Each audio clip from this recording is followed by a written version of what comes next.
Bueno, buenas noches, bienvenidos a la revisión de este día. Vamos a hablar sobre lo que es la OSHA, el control de infecciones, y posteriormente vamos a revisar lo que es el HIPAA, la vigilancia y cuidado de la información confidencial de los pacientes.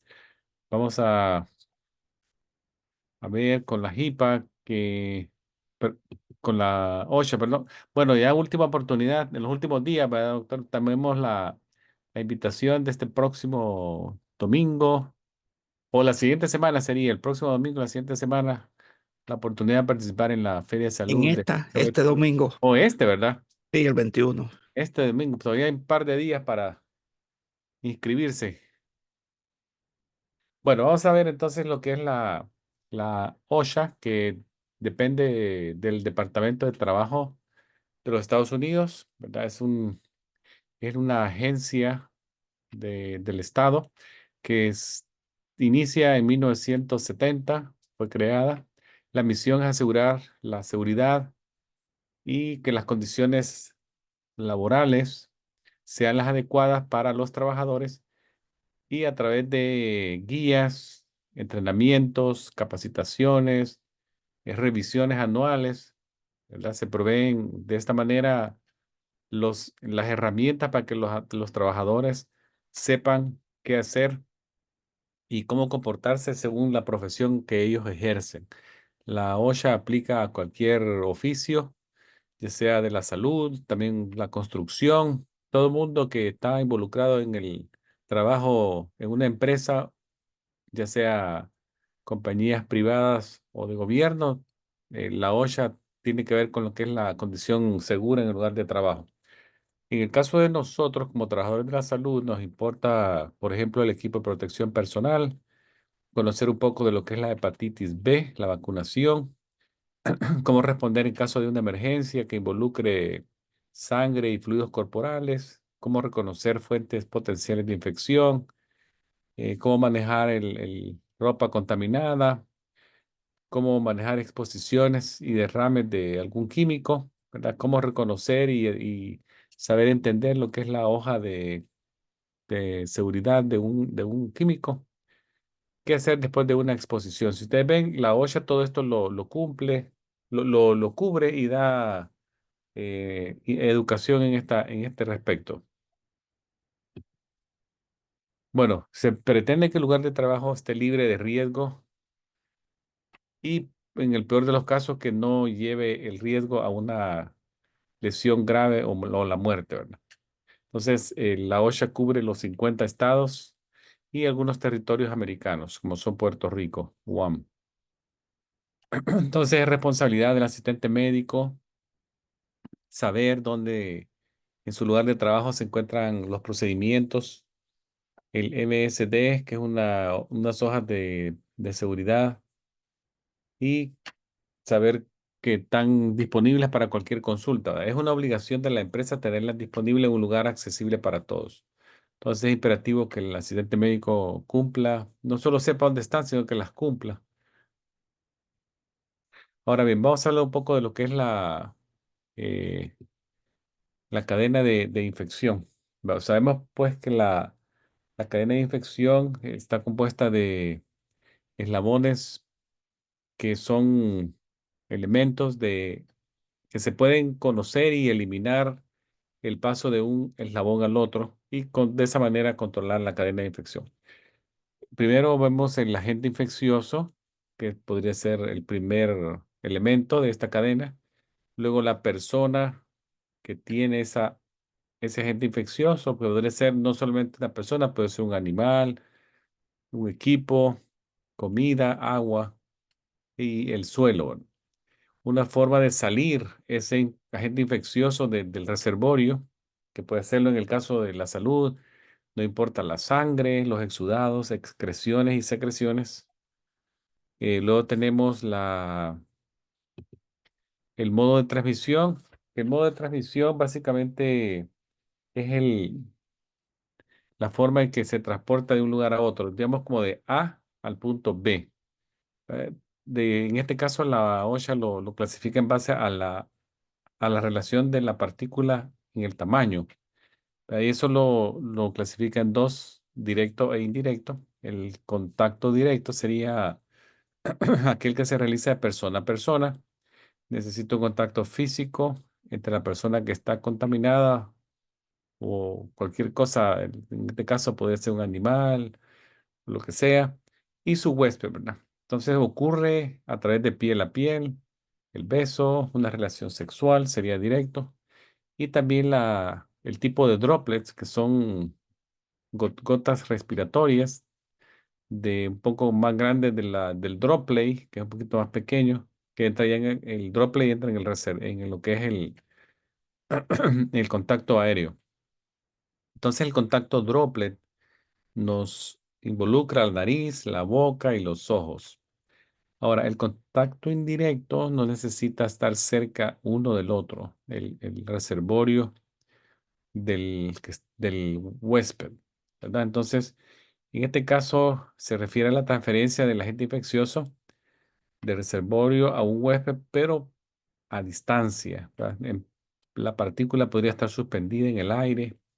Se podría utilizar un objeto inanimado para ese propósito, lo que podrían ser los vehículos, se llaman vehículos, o un agente intermediario vivo, que serían los vectores. Por ejemplo, el paludismo, ¿verdad? Usa un vector, entonces es indirecto porque no se pasa de la persona a persona directamente, sino que utiliza un intermediario vivo, ¿verdad? Un insecto en este caso.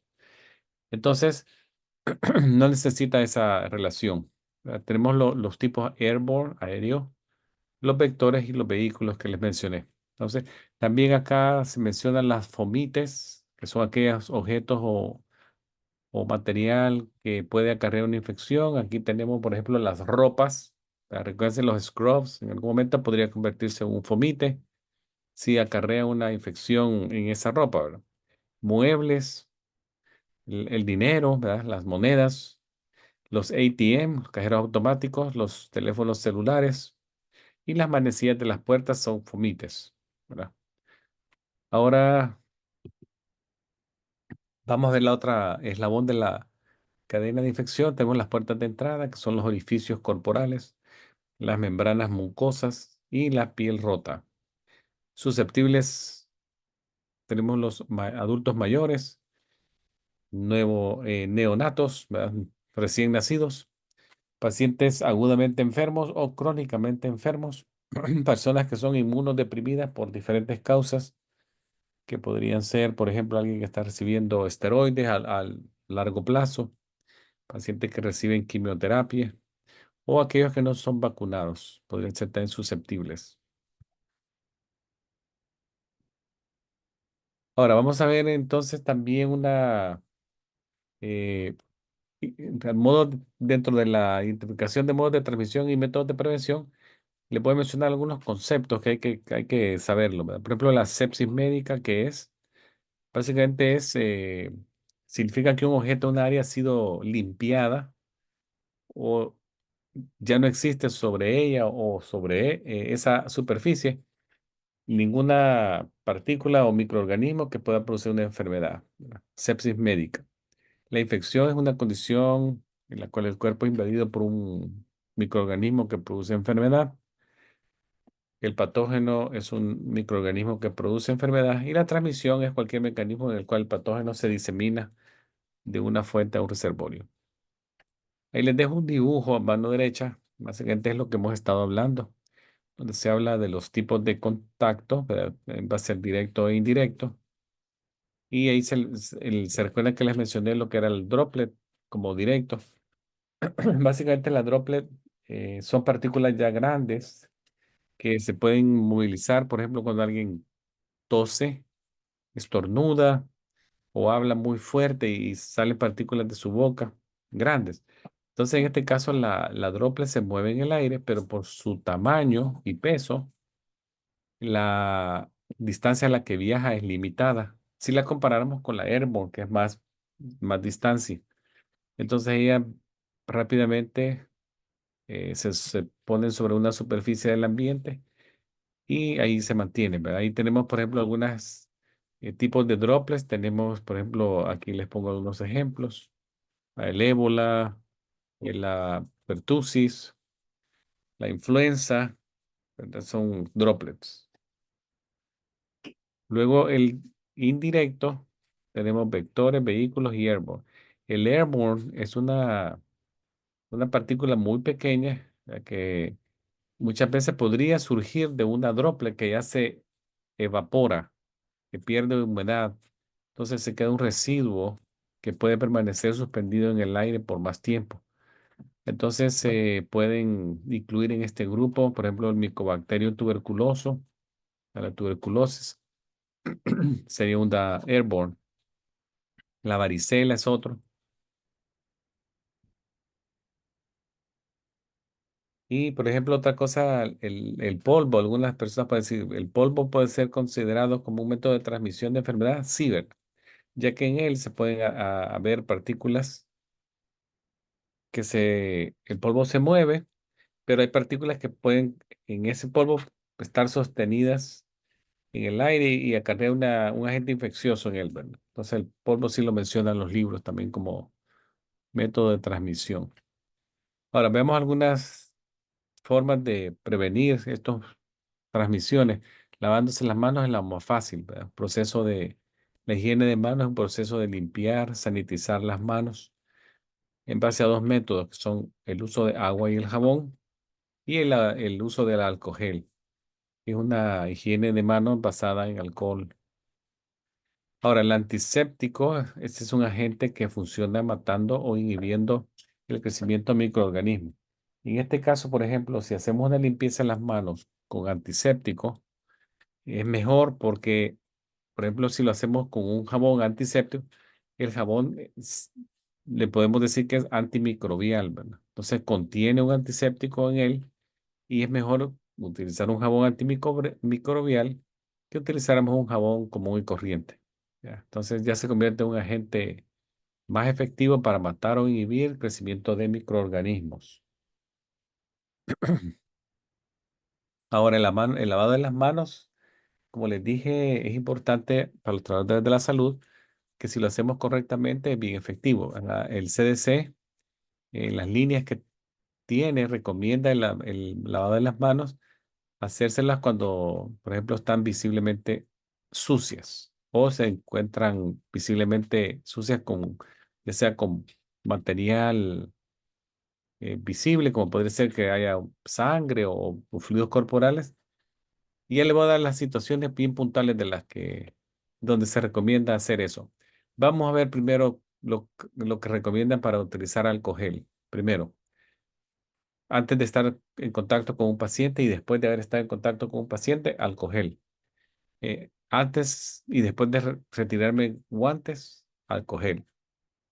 Luego tenemos, eh, después de un contacto con fluido corporal o retirar algún tipo de un apósito, una curación, alcohol gel.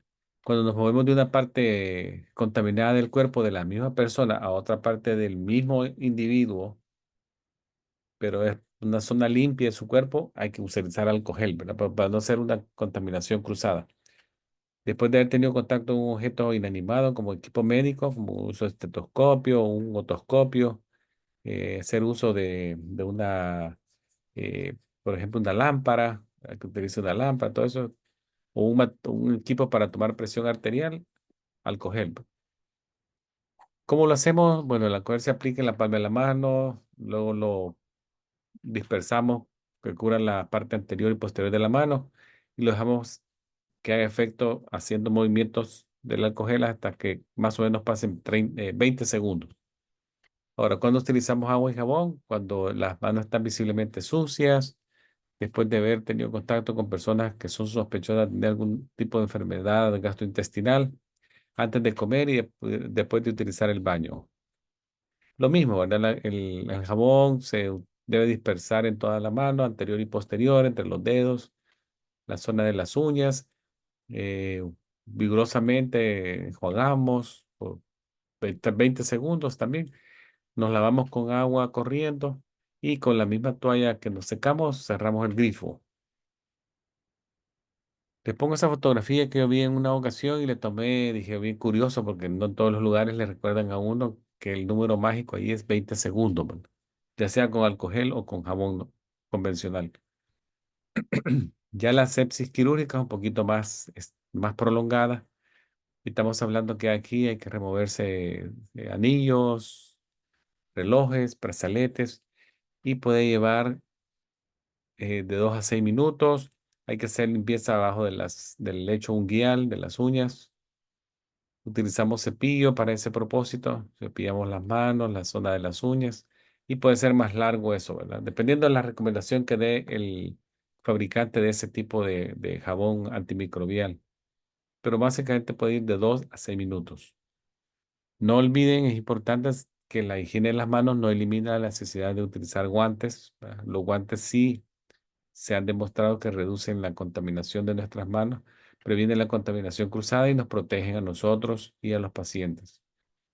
Los guantes siempre obsérvenlos que no estén rotos, se remueven después de contacto con un paciente, solo son uso individual, no pueden estarse usando con múltiples pacientes con el afán de ahorrar o algo, no, ¿verdad? Aquí es, lo usé con uno, el paciente A, ya una vez me pasé al paciente B, tengo que reemplazarlo con otro limpio.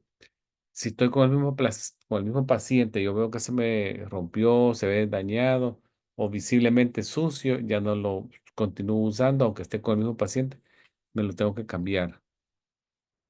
Nuevamente lo de las uñas artificiales muy largas, prevenir eso que pase porque puede romper el guante y hacer riesgo para nosotros contaminarnos, ¿no? Ahora, en cuanto a la identificación de los materiales biorriesgo, los materiales de biorriesgo tienen por ley que estar con una advertencia visible a distancia, ¿verdad? Que tenga la palabra biorriesgo o biohazard. El fondo, no importa si es un fondo rojo, anaranjado, lo que sea. Lo importante es que la etiqueta esté adjunta al contenedor y que, por ejemplo, contenedores de desechos, refrigeradores, freezers donde se almacenen sangre, contenedores o bolsas donde se almacene, transporte o envíe sangre u otros objetos de potencial riesgo de contaminación, deben de estar etiquetados con biorriesgo, ¿verdad? Lo importante acá es que el diseño de la etiqueta lo que hace es, hace posible al empleado de una exposición, particularmente en situaciones cuando no se sabe muy fácil qué va en la bolsa. O sea, no podemos ser adivinos o tener vista rayos X y saber que hay algo que me puede contaminar, ¿verdad? Ahí les dejo yo una fotografía, está ahí que tomé, que este basurero tiene la etiqueta biorriesgo visible. Estos dos aquí también, entonces tienen que bien fácilmente verlo e identificarlo. Siempre recordemos que el cumplimiento de las regulaciones para las prácticas seguras en el trabajo es importante y que todo médico y trabajadores de la salud, como son medical assistant, nurse practitioner, physician assistant o enfermera, lo conozcan.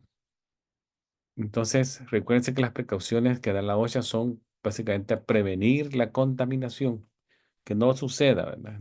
Una infección es un riesgo a la salud de nosotros y a los demás, y todos estamos expuestos al riesgo y todos también estamos en la obligación de prevenir el riesgo de que otros se contaminen o que nos contaminen a nosotros. Es el primordial objetivo de esta reunión, de este día, compartir todas esas precauciones. Veamos los tipos de precauciones que existen, ¿verdad? Por ejemplo, hay una precaución que tiene que ver con lo que es la práctica segura en el uso de las inyecciones. Siempre el riesgo mayor es pincharse los dedos con la aguja o con un bisturí. Esta es una práctica que ocurre en más de 350.000 casos en el año y muchas enfermedades son de mucho riesgo a la vida, como pueden ser HIV, hepatitis B, hepatitis C, el HIV, como les dije. Entonces, y hay muchos más, ¿verdad? Hay muchos más de 20 patógenos más se transmiten a través de esta vía de sangre. Entonces, es importante que los que trabajan en la salud sepan reconocer estos riesgos y evitarlos para ellos mismos y para los demás. ¿Verdad? Entonces, es bien importante eso. Veamos qué son las prácticas de precauciones estándares. La precaución estándar es un set de control de infecciones prácticamente que previene la transmisión de enfermedades que pueden ser adquiridas por contacto con sangre, fluidos corporales, el contacto con una piel no intacta, digamos que tenga una úlcera, una herida abierta, y membranas mucosas, secreciones y excreciones, ¿verdad? Estas medidas se usan cuando se provee algún cuidado a los pacientes, independiente a quién. No, aquí todo, ¿verdad? Todo el mundo es potencialmente de riesgo hasta no demostrar lo contrario, ¿verdad? Aquí casi que hablamos como que fuéramos abogados, ¿verdad? Todo el mundo es inocente hasta no demostrar lo contrario. Aquí estamos diciendo, todo el mundo podría tener una infección hasta no. Entonces, aunque parezca infectado o no, usted siempre tiene que tener cierta precaución y eso es usando guantes, disponiendo posteriormente del uso de material contaminado, haciendo una buena práctica con el uso de las inyecciones seguras, taparme la boca cuando toso o que la persona si va a toser, yo le digo, por favor, cúbrase su boca cuando tosa. Son precauciones estándares. Ahora, la precaución basada en el método de transmisión, aquí es un poquito el siguiente escalón, digamos, ¿verdad? Esta se usa en adición a las precauciones estándares. En todas las situaciones donde uno esté usándolo solos o en combinación, siempre es teniendo en mente al paciente y a los empleados que trabajan con nosotros, ¿no? Entonces, los pacientes requieren precauciones basadas en transmisión. Por ejemplo, podría ser que alguien lo van a poner en un cuarto privado, en el manejo del aire de presión negativa, todo eso, ¿verdad? Es viendo, por ejemplo, el método de transmisión por airborne. Por decir algo, los movimientos de los pacientes cuando se hacen precauciones por transmisión, muchas veces se les limita moverse de una habitación a otra, de una zona del hospital a la otra zona, excepto cuando es necesario y se usan las barreras apropiadas, ¿verdad? Las mascarillas deben ser usadas en estos métodos de transmisión. Vamos a verlas, por ejemplo, los métodos puntuales. Por ejemplo, en el caso de las precauciones de contacto que ya habíamos dicho, por ejemplo, la MIRSA, yo no sé si ustedes han escuchado la palabra esa MIRSA, que son cuando los cultivos arrojan un resultado de Staphylococcus aureus resistente a la meticilina. Estos tipos de microorganismos son bien difíciles de tratar y requieren un contacto, una precaución de contacto. Básicamente la precaución de contacto aquí incluiría utilizar guantes, cambiárselos antes, perdón, cambiárselos después de haber estado con contacto con un paciente o con sus fluidos corporales en una herida, digamos. No olviden en la precaución de contacto también, eh, siempre que estemos en una habitación y ya nos vamos a retirar, nos quitamos los guantes, ¿verdad? No podemos salir al pasillo o hacia otra habitación con los guantes puestos. Me lavo las manos con jabón antibacterial o uso alcohol gel después que me quite los guantes. Y una vez que una superficie se tenga la sospecha que está potencialmente contaminada, no la debo tocar, ¿verdad? No la debo de tocar, especialmente si después de tocarla me voy a ir afuera de la habitación. Esa es precaución de contacto. Ahora, la precaución airborne son designadas para cuando sospechamos de partículas pequeñas. Como dijimos, ahí está la enfermedad de varicela, herpes zóster, sarampión, tuberculosis. En este caso, por lo menos, vamos a utilizar N95. Los pacientes se ponen en habitaciones privadas y el manejo del aire es especial. Ahora, los droplets, estas partículas son un poquito más grandes. No deja de ser, no deja de ser riesgo de transmisión en hospital, a pesar de que son mayores de 0,001 en tamaño. Las droplets son también de riesgo, ¿verdad? Entonces, ahí tenemos enfermedades, por ejemplo, la Haemophilus influenza B, el pertussis, la influenza común, las paperas, ¿verdad? Los mumps y la rubiola. Entonces, en este caso es recomendable utilizar una mascarilla, no necesariamente N95. Aquí estamos hablando de una mascarilla un poquito más sencilla, como podría ser una mascarilla quirúrgica. Ahora, veamos estos nombres también que nos interesan para fines prácticos. Sanitización, cuando utilizamos para limpiar equipo con cepillos y detergentes. Le puedo poner un ejemplo. Por ejemplo, Yo utilicé una tijera para en una curación quitar los apósitos y todo eso. Entonces la tijera obviamente se contaminó. Entonces la envío yo a esterilización, pero las personas de esterilización no la meten de un solo al autoclave, sino que la lavan primero con cepillos, detergentes para quitarle sangre o algún tipo de resto de tejido. Eso se llama sanitización. Luego ya la mete a la esterilización, que es el proceso de destruir toda forma de vida, ¿verdad? Microbial. Si se utiliza, por ejemplo, otra forma de tratar de eliminar, como puede ser el uso de alcoholes, yodo, herbicidas químicos, lejías, eh, agua hervida y vapor, eso se llama desinfectación. Básicamente el proceso de destruir también microorganismos patógenos, pero por otra forma, no con la esterilización que usa un autoclave con agua destilada, vapores a gran presión.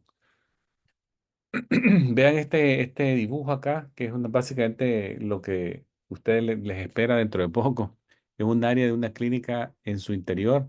Van a ver que está la mesa donde se sienta el paciente, el banquito donde se sienta el doctor, la maquinita de presión arterial, donde se pesa el paciente, la bandeja donde pongo equipo médico, el equipo de la pared, de otoscopio, oftalmoscopio, todas esas cosas considéralas potencialmente contaminadas, ¿verdad? Entonces, después de haberlos usado, sí se necesita limpiar con toallitas desinfectantes o papel toalla que tengan desinfectante líquido.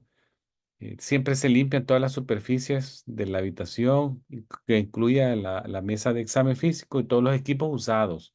Si un equipo no se usó, no, ¿verdad? Pero si se usó, hay que limpiarlo con toallitas que tenga desinfectante, como puede ser otoscopio, martillo de reflejo, todo eso. Luego, no olviden de utilizar un guante, deshacerse de ellos en el lugar adecuado. La protección de barrera básicamente se entiende que es ropa, ¿verdad? Una ropa que nos protege y nos provee una barrera contra las infecciones. Si la utilizamos bien, es un éxito, ¿verdad? Nos protege y nos puede prevenir de contaminarnos con una enfermedad. El PPE, por equipo de protección personal, aquí está la mascarilla, protector de los ojos, protector del rostro completo, el uso de respiradores. Les voy a pasar un video. Ya viene el video. Antes de llegar al video, vean esto. La OSHA también habla de la seguridad en el centro de trabajo, pero no necesariamente relacionado a los biológicos, sino que al fuego. Acuérdense que una clínica puede estar en riesgo de destruirse por fuego, ¿verdad? Entonces, ¿por qué nos interesa esto? Bueno, el asistente médico también tiene que saber cómo reaccionar. La OSHA da unas abreviaciones que nos ayudan a reaccionar en caso de estas situaciones de fuego y todo eso, ¿verdad? Entonces, por ejemplo, el RACE, que es la primera que vamos a examinar acá. RACE es un acrónimo que utiliza el personal de hospitales para recordar sus tareas en caso de un fuego. Básicamente, cada letra está relacionada a una frase. La R, rescatar, ¿verdad? La A, alarma. La C, confinar o poner en una zona aislada el riesgo. Y la E, extinguir o evacuar. Entonces, veamos la R, rescatar individuos en riesgo. Rescatar individuos en sillas de rueda, adultos mayores que utilizan bastones, madres con niños pequeños, sería rescatar, ¿verdad? Sonar la alarma, ya sea de forma visual, yo jalo la alarma de incendio o grito, ¿verdad? Fuego, fuego, sería la A. Confinar el fuego es cerrar puertas de fuego. Ya les voy a enseñar una puerta de fuego en la siguiente diapositiva. Y la E, extinguir el fuego con el extintor más cercano a donde yo esté. Pero para ello hay que saber utilizarlo, ¿verdad? Ahí viene la otra palabra que la OSHA hace mención. Dice, en el evento, por ejemplo, en el evento de un incendio, el asistente médico debe ser responsable de asistir a otros en la evacuación de pacientes que tienen algún etiqueta de riesgo, ¿no? Como puede ser que no se muevan bien, que estén muy adultos mayores o madres que van con niños muy pequeñitos. Entonces, si ese es el evento, si el evento es cercano a ellos, ¿verdad? Pero si el evento está alejado de nosotros, el asistente médico se espera que asista al personal de enfermería en cerrar puertas, ¿verdad? Para que no se movilice el fuego de una habitación a otra. Las puertas de fuego deben de ser cerradas y mantenerse cerradas. Es importante recordar que el sistema RACE que dijimos anteriormente se implementa en todos los hospitales de Estados Unidos en caso de un incendio. El personal médico debe también reconocer la palabra esta paz. Cada letra tiene un significado. La P, halo el halo el seguro del extintor, que aquí lo vemos en este dibujo, halo. ¿No? La A es a punto, a la base del fuego. La primera S es aprieto, en inglés, ¿verdad? Squeeze. Y la segunda es sweep, que es como movimiento de izquierda a derecha, de barrido, hacia la base del incendio. Entonces ya tienen las dos frases, ¿verdad? Race y la otra es pass. No lo olviden, porque eso es probablemente sí, casi siempre se los van a preguntar. Pass o race. Aquí está un extintor. Todas las habitaciones no están obligadas a tener un extintor por habitación, pero sí en la clínica debe de haber varios extintores y tienen que estar visibles para los que los van a usar, ¿verdad? Tienen que haber varios en posiciones claves de la clínica. Esta es la puerta de fuego que les mencionaba. Básicamente tiene siempre un logo que dice, esta es una puerta de fuego, manténgala cerrada, no bloquee el paso, ni la amarre o porque ustedes ven no tiene chapa, no le puede echar llave, pero no la puedo bloquear también con algo, ¿verdad? Entonces, si voy a pasar a través de esta puerta, si paso y luego se vuelve a cerrar. El material que nos interesa, por ejemplo, son químicos. Cada químico tiene esta hojita que se llama MSD, que es la hoja de información de seguridad. Esa MSD, por ley en los Estados Unidos, todo sustancia de riesgo debe mantener una de ellas, ¿verdad? Básicamente lo que nos da es información general de ese químico y nos dice qué hacer en caso de que suceda un percance, ¿verdad? ¿Qué medidas tomar para prevenir lesión o enfermedad cuando manejemos ese químico y qué hacer en caso de una inhalación o una intoxicación o contacto con mi piel? Vean estos pictogramas que son biorriesgo, tóxico. Bueno, esto es lo que les traía. Yo les voy a, por cuestiones de tiempo, yo les voy a poner el video del equipo de protección personal durante las preguntas que les voy a hacer en la cuarta semana. El equipo de protección personal, ¿quién se recuerda qué le dije que era? ¿Alguien se recuerda?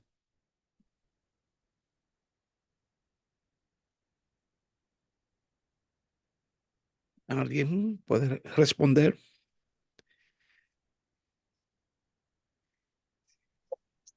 Recuérdense que el equipo de protección personal, si lo Hola, ven, sí, Sí, adelante. per- perdón, se refiere a la vestimenta, ¿no? Y el calzado.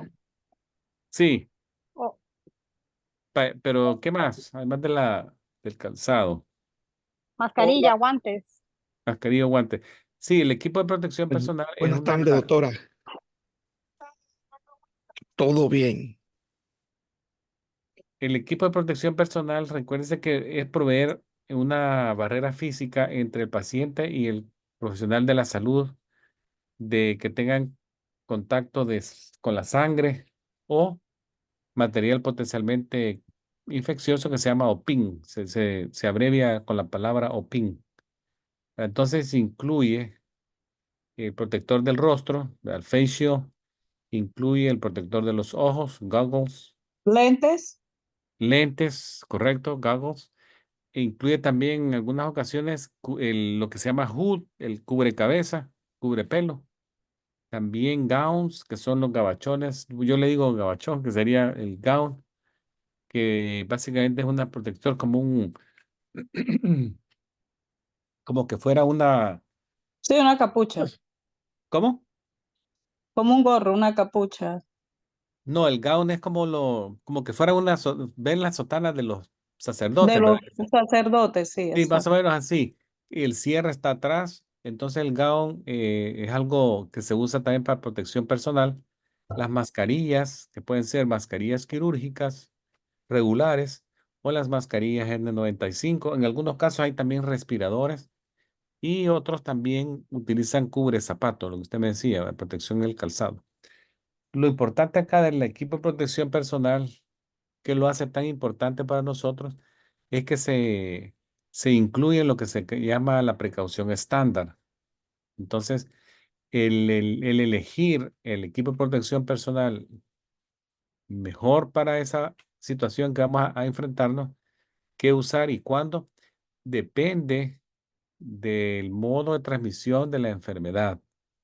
Por ejemplo, si yo identifico que la forma de transmisión de la enfermedad es por sangre, entonces utilizo el equipo de protección personal orientado a prevenir contaminación con sangre. Si es aéreo, o sea, me protejo más la vía aérea, ¿verdad? En este caso uso mascarillas, airbag. Y entonces la mayoría de circunstancias, la decisión que ustedes van a tomar se basa en el juicio En las profesional que ustedes circunstancias. tengan, sin las circunstancias. El trabajador de la salud debe conocer eso, ¿verdad? Las circunstancias es lo que hace que voy a usar. Entonces, si yo tengo en mente que puede haber un riesgo de salpicadura de sangre u otro material infeccioso, entonces casi que se me tiene que encender la luz y decir, bueno, entonces me tengo que proteger mis ojos, mi boca, mis membranas mucosas, mi nariz y mi piel, ¿verdad? Entonces ahí yo veo ya qué voy a ponerme, ¿verdad? Goggles, face shield, el gown, los guantes, ¿verdad? Todo eso. Eso es lo que va a ir más o menos como armándome el equipo de protección personal que yo voy a utilizar, ¿verdad? Entonces, no olviden eso, porque, por ejemplo, el gown que les decía, como las protecciones que me tapan el torso, el pecho, el abdomen y me llega abajo hasta más o menos la altura de la rodilla y me cubre todos los dos brazos.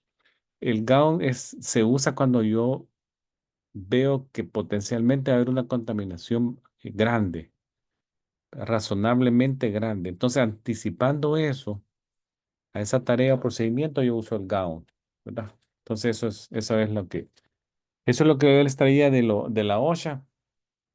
¿Tienen alguna pregunta así que se les venga de curiosidad a la mente?